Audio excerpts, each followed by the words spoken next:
He didn't walk in to confront anyone. He just wanted a meal. But what he heard in line forced him to change everything. "You know what?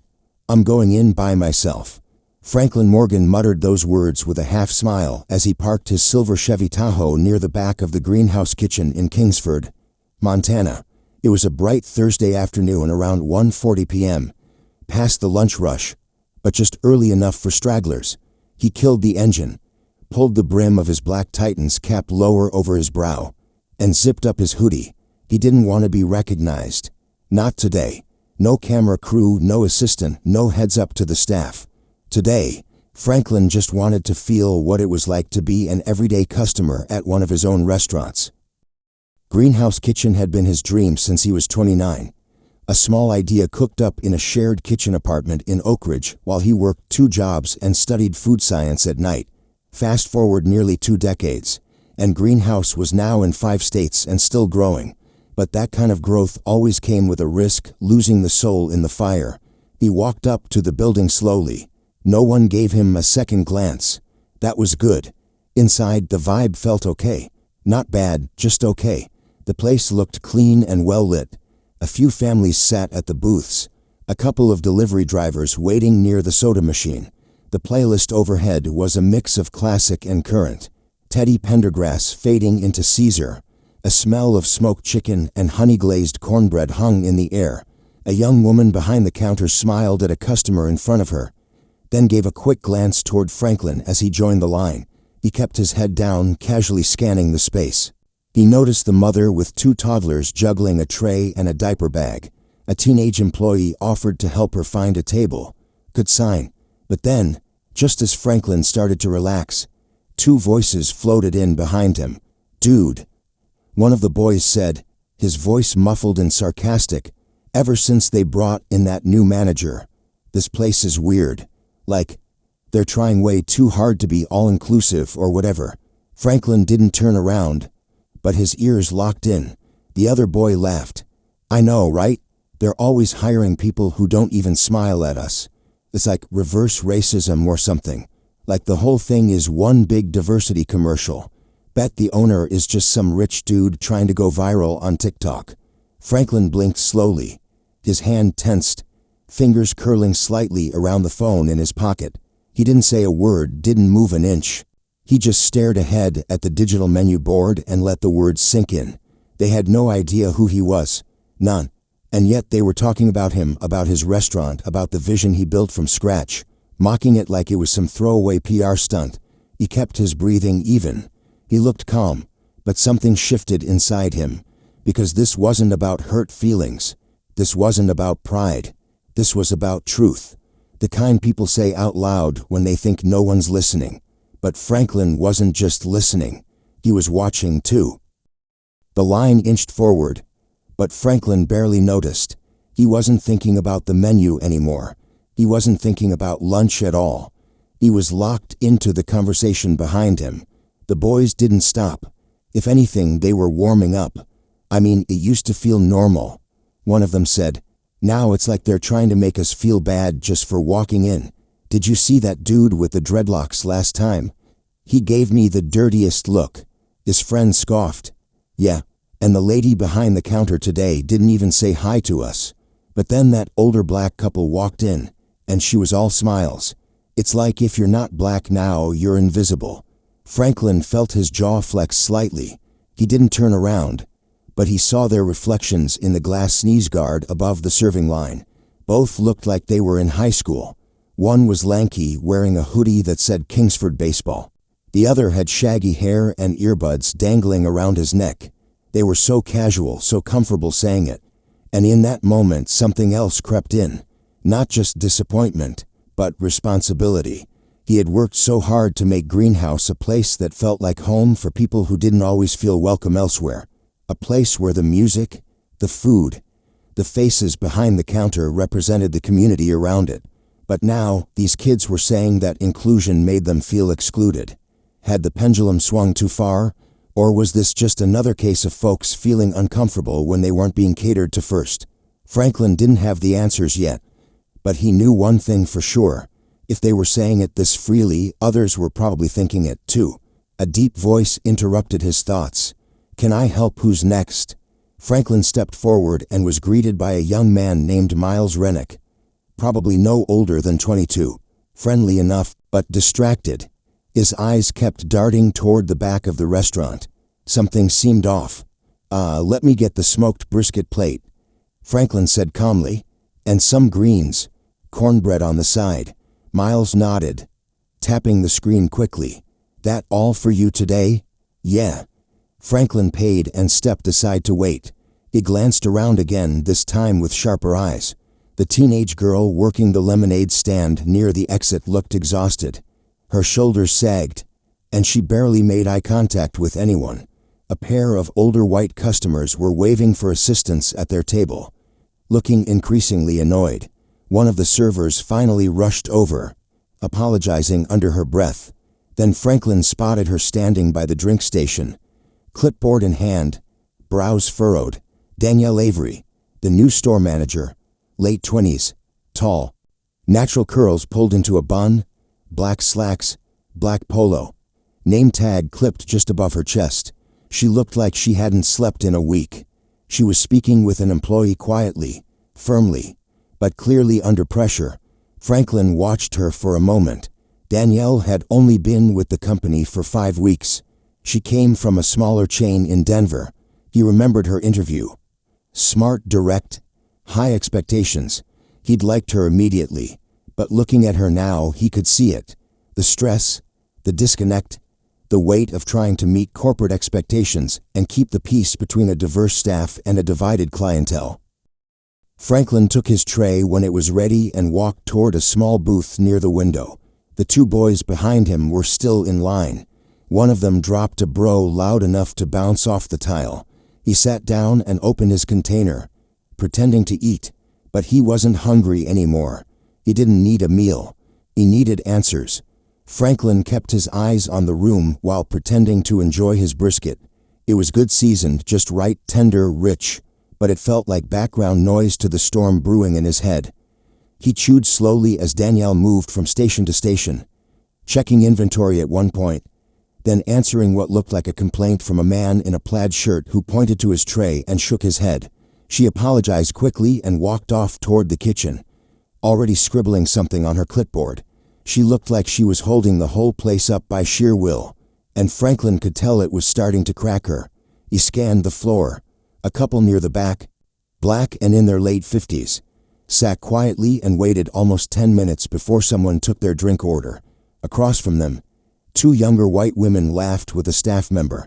He was grinning ear to ear, cracking jokes as he took their tray away. It wasn't about being friendly. Everyone should feel welcome here. That was the whole point. But Franklin started noticing something deeper. Patterns. Smiles were quicker for some. Service was faster for others. Eye contact, body language, the tone of voice. It shifted from table to table depending on who was sitting there. And it wasn't malicious. No one was throwing slurs. No one was raising their voice. But it was real. And maybe worst of all, no one seemed to notice it but him. He spotted Miles again near the drink machine, wiping down the counter without much urgency. Franklin stood and walked toward him slowly, tray in hand. "Yo," Franklin said casually. "Can I ask you something?" Miles looked up. Yeah. What's up?" Franklin tilted his head slightly. "You've been working here long?" "About a year, since last summer." "How you like it?" Miles hesitated, then shrugged. "It's straight." Franklin gave him a second. "I'm asking 'cause I run a couple spots myself. Not food, but customer-facing retail. I'm just here scoping the vibe." Miles relaxed a little. "Oh, word. Cool. Franklin leaned on the counter. "Seems like y'all have been a little short-handed today." Miles nodded quickly. "Yeah, like real bad. 2 people quit last week. One girl said she wasn't trying to deal with the attitudes anymore. Danielle's been trying to hold it down. But she's stretched." Franklin looked toward the back again. Danielle was talking with someone at the kitchen door. Her arms folded, shoulders tense. "She good people?" Franklin asked. Miles's face tightened. He looked around before answering. "She cool," he said slowly. But some folks don't like the way she runs stuff. She real strict, always on time, always checking. Some of the older workers, they think she's trying to change too much. Like what? I mean the music, the uniform rules, who gets what shifts. She says it's about fairness. But Miles hesitated. Some folks think she only looks out for the ones that look like her. You feel me? Franklin blinked once. Is that true? I don't know, man. I just clock in, do my job and dip. I don't get in the middle of all that. Franklin gave a nod. Fair enough. He stepped away and sat back down. Mind running fast now. He wasn't mad at Miles. The kid was just trying to survive like everyone else. But the comment stuck with him. She only looks out for the ones that look like her. That's what folks used to say about him back in the early days. Back when he opened the first greenhouse kitchen in Oak Ridge and hired mostly people from his old neighborhood. He remembered hearing whispers from suppliers, even customers, like his effort to give folks a shot meant he was playing favorites. It had taken years to prove otherwise. Now here he was, watching the same thing happen to someone he had hired to lead. And whether the whispers were true or not, perception was already writing the story. Franklin didn't want to read the story. He wanted to rewrite it before it spread. Franklin stayed seated for a few minutes, pretending to sip lemonade while his eyes scanned the room again. Danielle had disappeared into the back. The two boys were finally seated near the window, tearing into their burgers, still laughing, still talking. Franklin's foot tapped under the table. He couldn't sit still anymore. He stood up and walked slowly toward the hallway that led to the kitchen and manager's office. He didn't plan to barge in. That wasn't his style, but he needed a closer look, a deeper read on the place. Halfway down the hall, he noticed a narrow side door propped open just slightly. Voices filtered out. Danielle's voice sharp but hushed. I've told you 3 times, if the food isn't hot, don't send it out. They will complain. I will get blamed. And I'm not covering for anyone anymore. A man responded, older, white, maybe late 40s. Franklin couldn't see him, but his voice was tired. It's not about the food, Danielle. It's the way you talk to people, the tone. You act like we're kids. I'm trying to keep us from getting written up by corporate again. Danielle said, You think I enjoy checking every tray, running orders, covering 3 shifts a day? Nobody respects the job unless I'm breaking my back. There was a pause. Maybe that's the problem, the man said. You care too much. Franklin stepped back before anyone saw him. He turned, walked toward the front of the restaurant again, and found an empty stool at the corner near the register. A quiet space far from the noise. His brain was spinning now. He'd hired Danielle because she was sharp, focused, and organized. But maybe, just maybe, he'd thrown her into the deep end without a life jacket.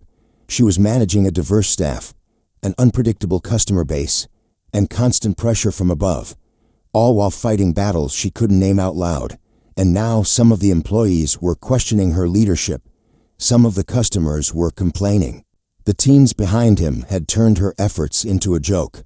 And Franklin, he was sitting in the middle of it all, anonymous, watching his values twist into something else. He pulled out his phone and opened the Notes app. Restaurant check. Kingsford. Strengths. Food quality still high. Clean. Some engaged staff. Problems. Energy low. Staff split. Service inconsistent. Danielle burned out. May need backup or reassignment. He paused. Then added, Customers. Some feel unseen. Others think it's too woke. That middle ground we used to live in is disappearing. He saved the note and looked up. Miles walked by again, glancing at him, then away. Franklin stood and followed him toward the soda machine. Yo, Franklin said, keeping his voice casual. You got a second? Miles looked around. Yeah. Do you mind telling me something for real? Miles nodded slowly. If you were in charge of this place, Franklin asked, what's the first thing you'd fix? Miles blinked, surprised. Then he laughed lightly. You serious? Dead serious. Miles thought for a second. I guess I'd make it less tense. Like sometimes it feels like you gotta pick a side even behind the counter. You cool with one group, you're alienating another. People don't even talk on breaks no more. Some folks blame Danielle. Some blame the owner, Franklin said almost to himself. But most of us just keep quiet, 'cause we need the paycheck. Franklin nodded. Respect. I get that. He stepped forward slightly. Look, this place is more than just a paycheck, or it should be. But if y'all feel like it's pulling you apart instead of bringing people together, then we all failed somewhere, including me. There was a long silence. Then the young girl, the one who had been quiet the whole time, spoke. I used to love working here, like really love it. But lately, it just feels like everyone's tense, like we're waiting for someone to snap. Franklin didn't flinch. He just listened. Okay, he said. Here's what's going to happen. He pointed at Danielle. You're not alone anymore. Starting next week, we're sending a regional team to back you up. Real leadership help, not corporate babysitters. He turned to the team. Y'all gonna get anonymous feedback forms, real ones, and I'm going to read every single one. No middlemen. Say what needs saying. Say it with your chest. People exchanged glances, unsure, but interested. And last thing, Franklin added, his voice softer now, if you ever hear someone say this place got too woke or too black or too political, you tell them the truth. He paused. This place was always meant to feel different. If that makes folks uncomfortable, maybe it's not the place for them. Heads nodded. Not all, but some. Danielle wiped the corner of her eye. She didn't speak. She didn't need to. Franklin clapped his hands once. All right, that's all I got. Let's reset. We good. People murmured. Yeah, some more confident than others. Miles gave a low respect as he walked off to restock napkins. But before Franklin left that day, he knew there was one last conversation he still had to have. Franklin stepped outside just as the late afternoon sun started leaning toward early evening. He pulled the brim of his cap back down, leaned against the side of the building, and exhaled. He'd been in that restaurant for just under 2 hours, and somehow it felt like he'd seen everything. The good, the effort, the passion, the food. The bad, the division, the silence, the tension that festered when people were afraid to speak. And the ugly, the casual way people could reduce a dream to a woke gimmick just because they didn't feel centered in it anymore. He reached into his pocket and pulled out his phone. No texts, no missed calls. His world had been quiet while the truth had been loud. Behind him, the door creaked open. Danielle stepped out. I figured you'd already dipped, she said, arms folded, but less defensive now. I thought about it, Franklin replied, but there was one more thing I needed to do. She looked at him curious. You know what I miss? He asked. Danielle raised an eyebrow. I miss the early days. Franklin continued. When it was just me, 2 fryers, a Bluetooth speaker, and a handful of people who believed. They weren't perfect. Some were rough around the edges. But they gave a damn about the food, about each other, about the why. Danielle nodded slowly. Now, Franklin said, shaking his head. Now I walk into one of my own spots and hear 2 kids behind me calling it a diversity hire parade. Like we're running a stunt instead of a business. Her face tightened. I wish I'd heard that. I'm glad you didn't, he said. That would have made your day even longer. She half smiled. Then the smile faded. Franklin, am I the problem? She asked quietly. I've been trying so hard, but some days it feels like I'm pushing a cart uphill and the wheels don't even spin. He turned and faced her fully. No, you're not the problem, he said. But you're carrying problems that weren't built by you, and that's not fair. That's leadership. He paused, then added, but leadership without support is just punishment. Danielle looked down at her shoes. You need help, he said. You need backup. You need to breathe. And more than anything, you need a team that wants to work together. Not a crew watching the clock and side-eyeing each other. She nodded, slow but steady. Thank you. They stood in silence for a second before Danielle asked, So, what now? Franklin looked out toward the road. We rebuild the right way. He paused again. We stop pretending everything's fine just because we haven't gone viral for the wrong reason. We listen more. We correct faster. We treat our values like non-negotiables because they are. He looked her in the eye. And if anyone inside these walls thinks inclusion is some PR stunt or that making room for more voices means someone else is being pushed out, they can go work somewhere else. Danielle smirked. I might print that on a sign. He laughed. Might help. A few minutes later, Franklin walked back to his SUV. As he reached for the door handle, he spotted movement across the lot. It was the two teenage boys from earlier standing near a beat-up Honda slurping the last of their drinks. One of them looked over and recognized him. The other whispered something, then started walking toward him. Hey, the kid called. You're the guy from earlier, right? Franklin closed the door and turned slowly. Yeah. The teen stopped a few feet away, shoved his hands in his pockets. Didn't know you were the owner, he said. That was kind of intense. Franklin didn't say anything. The boy shifted his weight. I didn't mean anything by what I said. But you said it anyway. The teen looked down. I guess I just thought the place felt different. Not bad. Just different. Different how? I don't know. Just like it wasn't made for people like me anymore. Franklin nodded slowly. Let me ask you something.